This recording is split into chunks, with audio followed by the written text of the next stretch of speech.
Hey, it's Joey Balladonna here from Anthrax, and this is SAGAS. Well,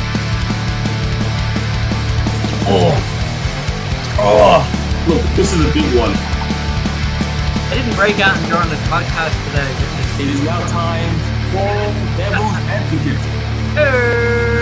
Same time, same place, awesome. What's going on, everybody? This is Corbin, the Serpent Tongue Skipwith. This is Ren, the Berserker Marabou, and this is SAGAS. bit of a frog version there. Yes. Or is that your death metal vocal? Yep. I'm in a new band. It's called Fuck I Can't Sing. Well, anybody that watched the Olivia Newton-John last weekend would beg to differ, bro. Oh no, they'll confirm you're singing. They'll definitely recluse my first album will be What the Fuck Am I Doing Here, Volume 1. That's got a good ring to it. So, as we said last week, this week we are talking, and I'm actually correct this time, unlike fucking Liar Red. Volume 3, as you can see behind me, Korn. So, I chose this album over other classics like Korn or my personal favorite album, which is very underrated in my opinion, See You on the Other Side. Among all those albums, I chose this one because I found it to be such an interesting addition to their later discography, and I think this came out before their I don't know if you're familiar with it, but they made a dubstep album with Skrillex. Do you see that? Mm-hmm. The path to totality. Yeah. Which honestly, I'm one of the few that didn't mind it. I thought it was kind of sick. I thought it was like it's different, and Korn's always been different, and so anyway, but my point is, this album was such a refreshing update to their sound, and I can't say they're doing too much better since, but I know this album really kind of made an impression on me when I first heard it back in 2010, which I would have been in my few last years of high school when this came out, and I was like kind of blown away because I was a Korn fan prior, and I was like, oh shit, this is a pretty good album. So what were your initial thoughts? Because I know this is your first time listening to this Yes. album at least. So tell me, what was your thoughts? I was always a big fan of Korn, of especially Issues was my album, but also let me just double check before I say the name. Yeah, Follow the Leader. Is that the name of the album? Yeah.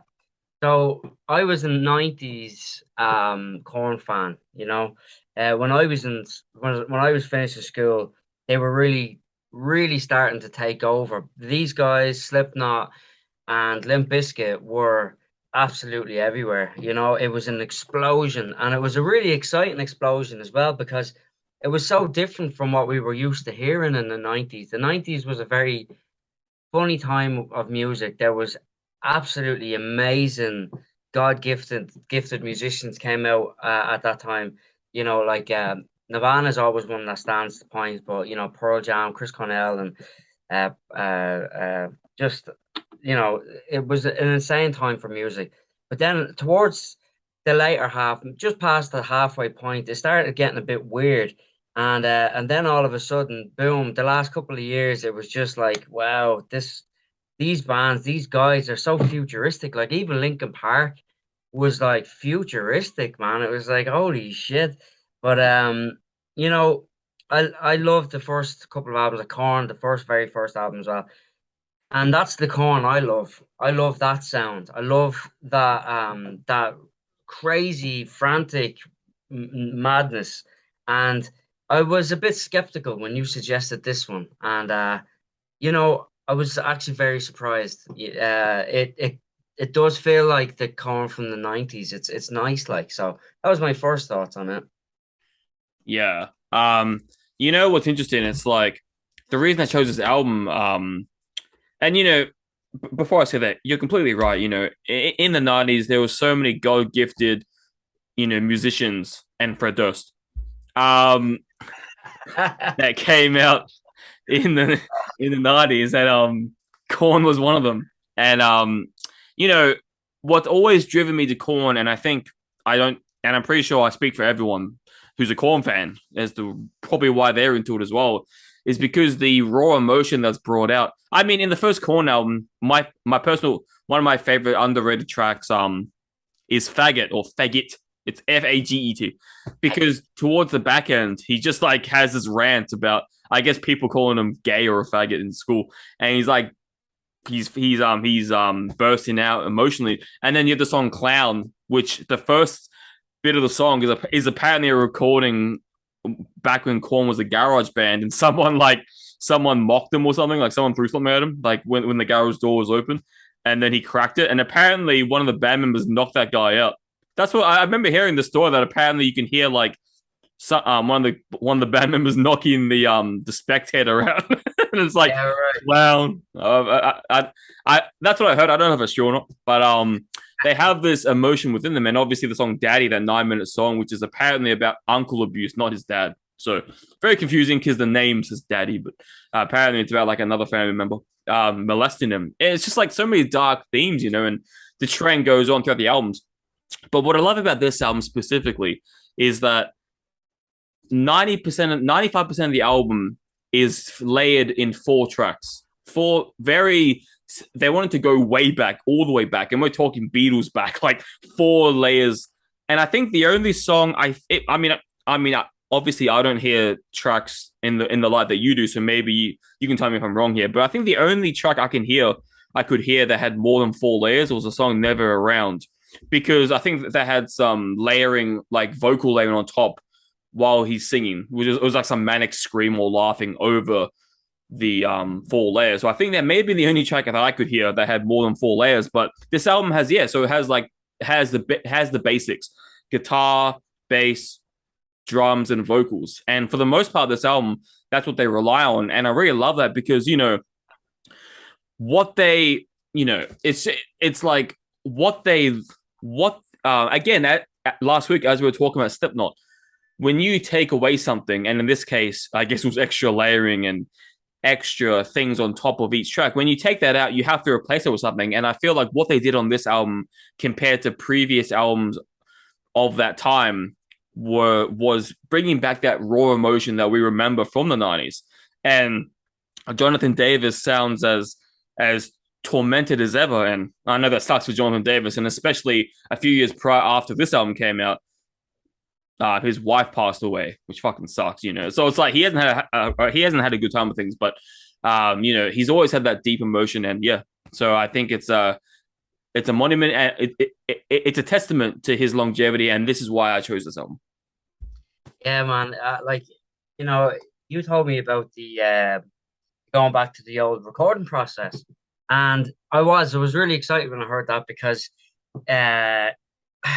their sound that they produced, out of all the bands that emerged around that time, Deftones were coming out really big at that time as well. And I never really liked putting Deftones in the category along with new metal. It just happened to be like a time frame, or wherever they were located, and they knew each other, and like Chino would have sang on a Korn track and all that kind of stuff.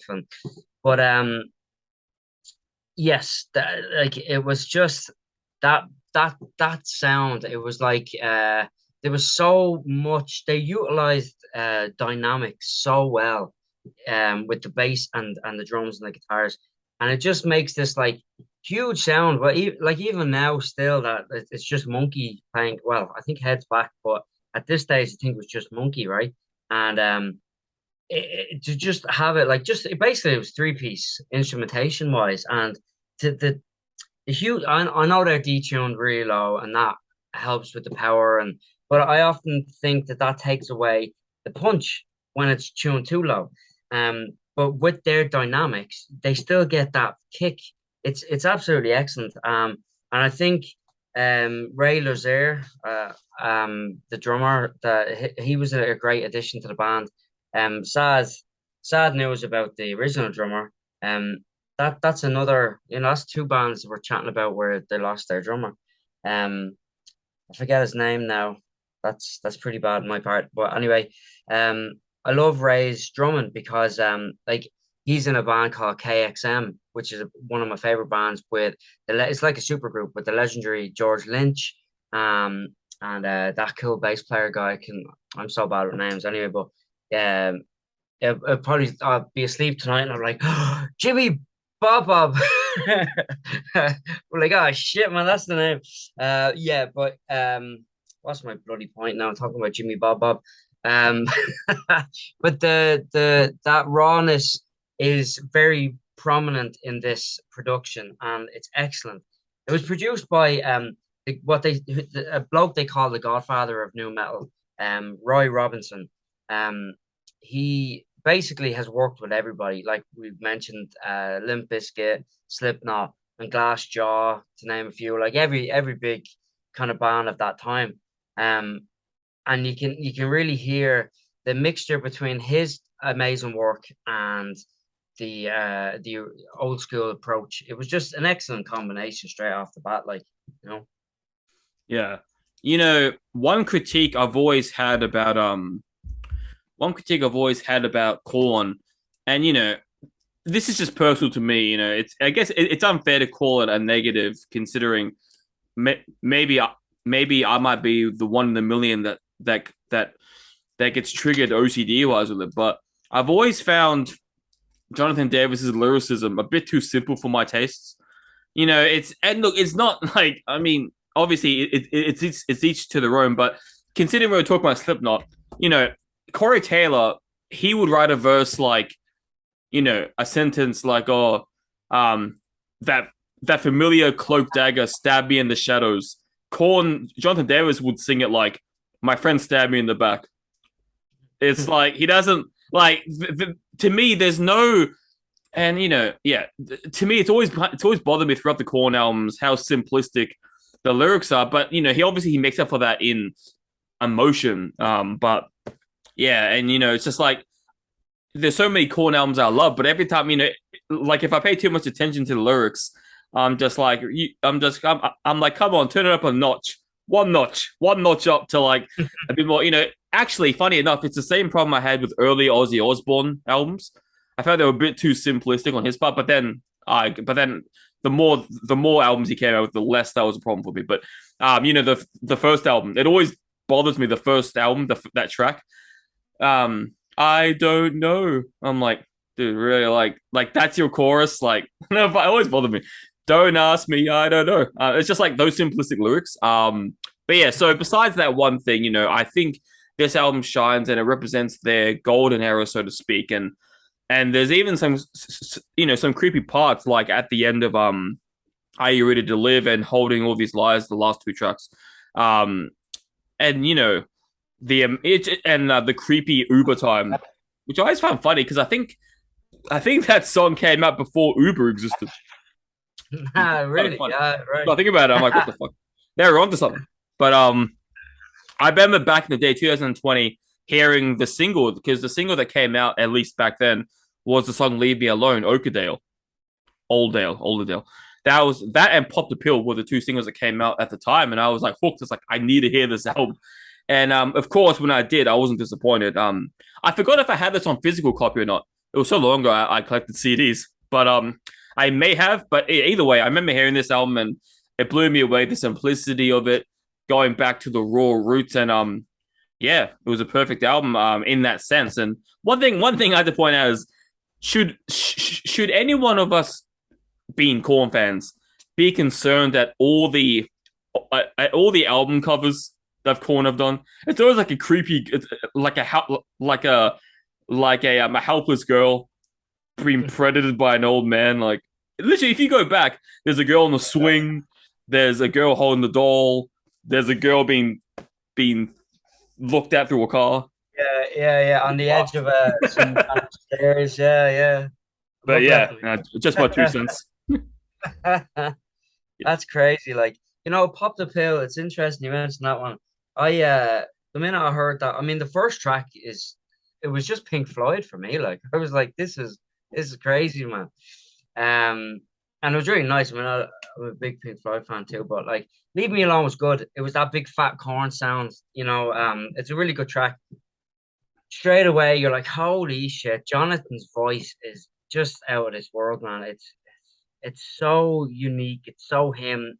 So I talked about Corey's vocal gymnastics, but you know, Jonathan's is a whole other level. last week talking about Slipknot. Corey was somebody we spoke about many times before. He's a phenomenal singer. It's raw, but there's just something. There's just some. Oh, it's like it's not human. It's not even. It's not even the technique wise. It's how he thinks about the way to do it. It's just incredible the things he comes out with. I've a couple of notes here later on. I'll get into that a bit more. But Pop the Pill just gave me that like Korn, old school, hoppy. I call it hoppy slappy madness. Because it's like you got to feel these like slapping the shit out of the bass, and you've got these really almost arranged guitar parts from Monkey, like whatever kind of the I. Do you know what? I just love the approach and the vision that these guys have when they start writing. It's very, very different from any band that's linked into the same genre. Um, just again, Jonathan's voice, just wow. Like I mean, just where he comes from, his approach as he's leading into the lines, he comes up with these crazy things that you'd never even imagine putting on a song, but yeah, what really made, speaking of Fieldy, was track number 4, Fear is the Place to Live. Like Fieldy's bass in that is just unreal. Like, oh man, he's just a phenomenal musician. And now with I mean, listen, when it comes to creativity and keeping their sound but stretching their sound, these boys just have it in spades. Like, yeah, can't you can't say that they have, up to this point anyway, they've not released any bad music. This just talking about up to 2010, they really pulled it out like for a long time. So happy days. I'm excited, and I'm sure the audience is excited too. Let me hear those notes of yours, Ren. These notes. You said you had some notes about Korn. Oh, right. Yeah. I was about to pick up my guitar. Yeah, I don't know. I'll come across them as I go. I don't know where my notes are. I'm you had notes for later, and you don't know where they are. I know. I'll come across them as I go. Like they're somewhere here. Pink Floyd, JD, In Flames. Yeah. Well, actually, this is an interesting one. This is going straight to like the track number 11, right? But what I did find was unusual is as this album progressed, you got to hear the old Korn, you got to hear, what was to come. And then they tried a few different things, like this track, Holding All These Lies.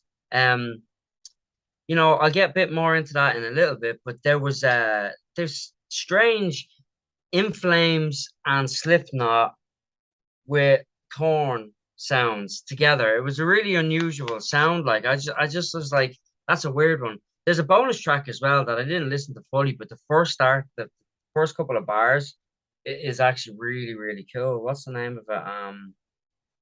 Did you listen to the extended version of this album? Nah, mine ends with Holding All These Lies. Yeah. Well, that's what I had, and then I looked up on YouTube and Trapped Underneath the Stairs and People Pleaser.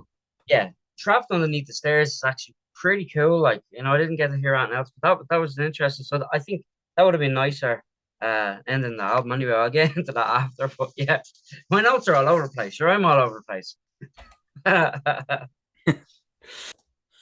All right. Useless Ren as ever, forgetting his notes.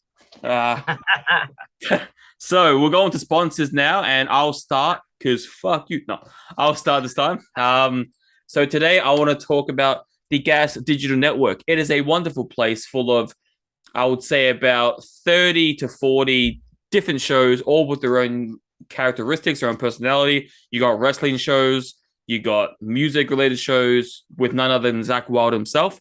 You got comedy shows, horror shows, and more importantly, you got my favorite podcast, the Legion of Skanks podcast. 3 different comedians with 3 different agendas coming together to joke about stuff that you absolutely shouldn't, and that's why I love it. And if you're someone with a dark humor, you will love it too. Legion of Skanks, twice a week, 1 on Zoom, 1 live.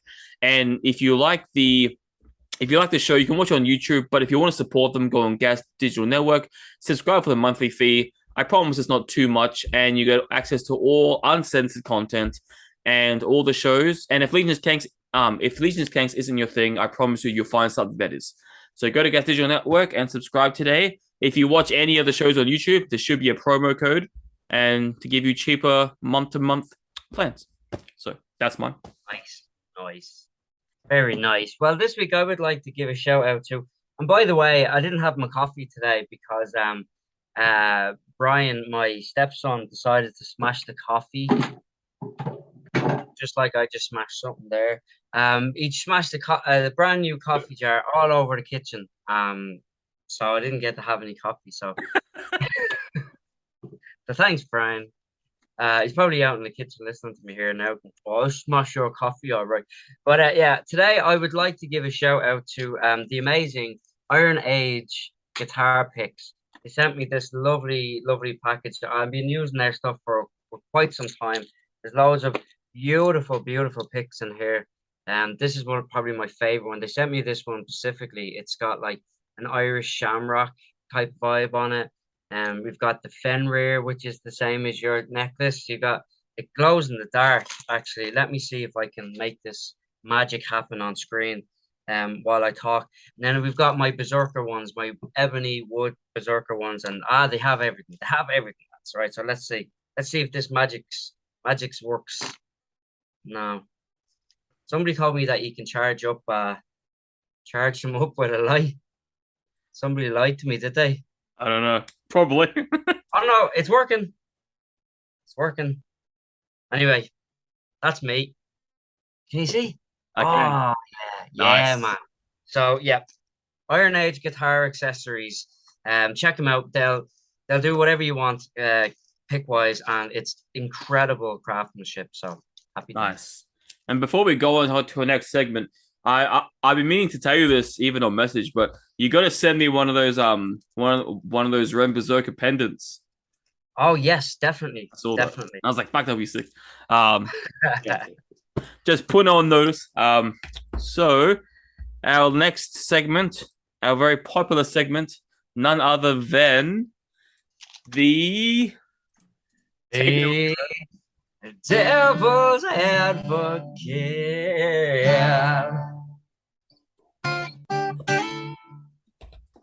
If this was Devil's Advocate. if this was a Limp Bizkit remix, come on, y'all, let's get it, y'all. Yeah, it's Devil's Advocate. Yeah, motherfuckers, let's break stuff. Fucking. Limp Bizkit was good for the short period he was good for. So yeah, Devil's Advocate. I'll start. So my favorite track was actually, and this has been for a long time. It hasn't really changed. I have listened to this album over the years. 12 years now. I've listened to it on and off. So I'm pretty familiar with the track list. And for me, it's always been track 2. Oildale, Leave Me Alone. I think it was the first single I heard on the album, and the slow methodicness of it, you know, the cryptic, considering for Jonathan Davis, the cryptic lyricism, you know, the length time is pretty good. It's a nice 4 minutes and 43 seconds, which is a nice, nothing felt overstayed, nothing felt too short. It was just the perfect length, perfect slow burner for the album, because there is a lot of cool fast-paced songs like Let the Guilt Go, which is super fun, because it's like, let the guilt go, boom. Da, da, dun, dun, dun, dun, da, da, da, da, dun. It's a fun song. And then, you know, like Lead the Parade. It's just pop a pill. There's a lot of fun songs on here, but for me, I just like that slow burn of a song in track 2. So for me, the worst track was probably The Past. It felt the opposite of what I said about the second track. It felt like it overstayed its welcome, the 5 minutes and 5 seconds. It was ironically too much of a slow burner for me. It just didn't, it was like, you know, it didn't have much oomph to it that I wanted for the album, in comparison to the other songs, at least. Great song by itself, but for the rest of the album, it's just, it didn't do for me like I've hoped it would. So, yeah, that's me. Yeah, actually, do you know what? The past, I kind of agree with you on that one, but I think I picked one that I like least.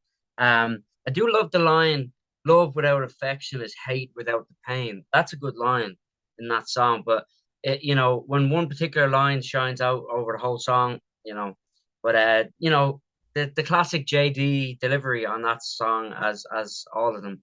I'll go with my least favorite song then, "Shall I?"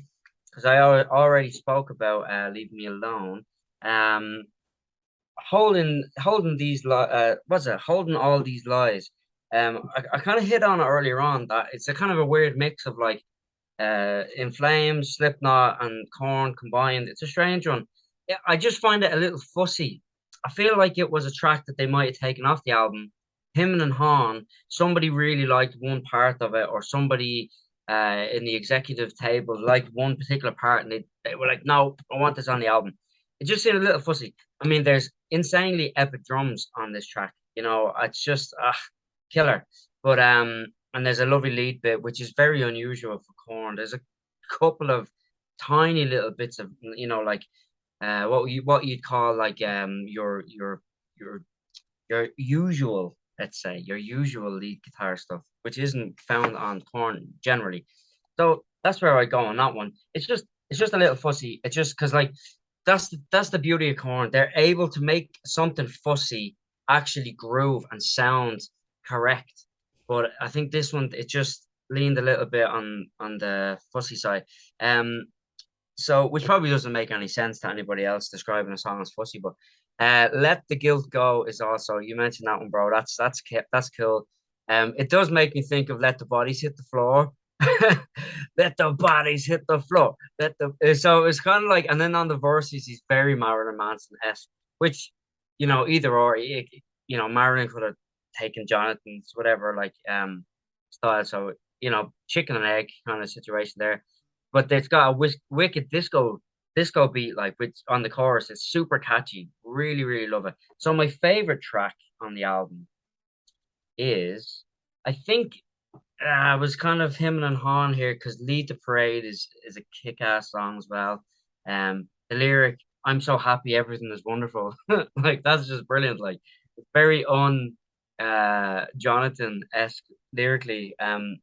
Like you said, he basically wears his lyrics on his sleeve, like there's no messing around, there's no abstract, kind of, it's straight up how he's feeling. And it's great in a way, like that really helps a lot of fans, a lot of audience and stuff. But before I actually go on to this, the time when he was wearing the kilt, I love that vibe, and there's one track here that has the tiny little bit of bagpipes. It's mixed quite low in the mix, but it's cool. As you may or may not know, everybody watching the Berserkers now, we all wear kilts. I got a new kilt in the post yesterday for the tour, so I've got a plethora of kilts ready to go on this tour. But anyway, it's just super cool that Jonathan has that bit of heritage, a bit of Scottish, or a Celt, whatever you want. We have it from the Irish Celts, but so "Move On" is absolutely brilliant. It's just got those sick riffs, like, but there's that lovely creepy vibe in the background. What I would call it is a filthy rhythm section. Like it is pure filthy. Not in the sexual terms, if anybody's out there. Although sometimes that rhythm section like that could be quite sexual. It depends how you lean or who's playing it, whatever. But there's this lovely atmospheric guitar in the background of this big fat filthy rhythm section, and it's lovely. It's got the full on horn bounce riff to it, which it's got a badass bridge as well. So there's just so much dynamics. Like I said earlier on, this track in particular is just, it takes the dynamics to the next level, And that lyric, uh what the fuck do you want from me? Like, it's a stark difference from the next track, whereas "I'm so happy, everything's," which I'm sure he's saying it sarcastically, like, but yeah, I just love that, just that the conviction in that line in particular.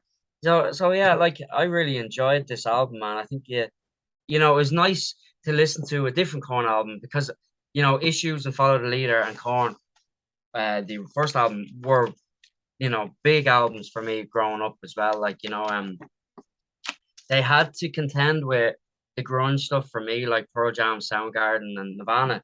But it's still, there was a place for young lads, in school still listening to heavy music. And, I have to say, it's very cool. Actually, one thing I just want to know is, you don't have a shop over there called Tesco's, do you? I think we said this before. You don't, do you? There's this track, number 9, Never Around. I'd heard that before, little bits and pieces in one of my friends' houses. And there's a lyric where he goes, "Let's go." And it just sounds like Tesco. So I dubbed it ages ago, the Tesco song. It's like, Tesco, let's go. Yeah, I just wanted to mention that one because every time I hear it, man, it's just Tesco. So if Tesco are listening to this, they should use that as an advert. Yeah. Yeah. So with the remaining 8 minutes of time we have, do you want to explain to everyone where you're going and what's the big coming up news for Ren, Marabou, and the Berserkers? Well, we are just on the cusp of going away. This video won't go out for 2 weeks, I don't think, but we are on the cusp of a triumphant adventure over to Scandinavia. We're hitting the road on Tuesday, coming to Sweden, to a place called Uma, and we'll be playing our first show 2 days after that in Uma. I think, I'm pretty sure. Yeah, Yuma, with Vader Hate and Thy Disease, and they're not Cumberland. The tour's already begun, so everybody that's in those wonderful countries, head out to the shows, and we will be there very soon. I cannot wait. I can't thank everybody so much. There's been so much work gone into this. Like Corbin can tell you, I've just been, run ragged here trying to get all the things prepared. But it's something that I cannot wait to share. The footage, the content that we bring back with us. I'm going to be vlogging as much as I can over there if I can. So I'll try and keep everybody connected and stuff. But up to this point, we've had some really killer shows here in Ireland, and I can't thank everybody enough. Even last night we played a show. Was it last night or the night before? I can't remember. I feel like I've been gigging every night this last little while. But yeah, so brother, I cannot effing wait. You better fucking promote SAGAS. Better go. I will, yeah. What's it? Taka Heija is thank you and goodbye, and I'm gonna try and figure out as well how to say thank you and goodbye. Make sure you listen to SAGAS Metal Podcast. Nice. I was gonna say, is there any way you can add like the SAGAS logo to the posters and the banners? Sure, I can ask, of course. But I'm not even sure who's made them. That's the big guys up top. We're just going along for the ride. That'd be cool though if you could. It would be cool, man. Yeah, we'll definitely. Sure, I might name drop it with some of the boys over there. That would be sick. Well, yeah, it's gonna be an exciting time. That's us for today. And as we always say here, same time, same place, or something.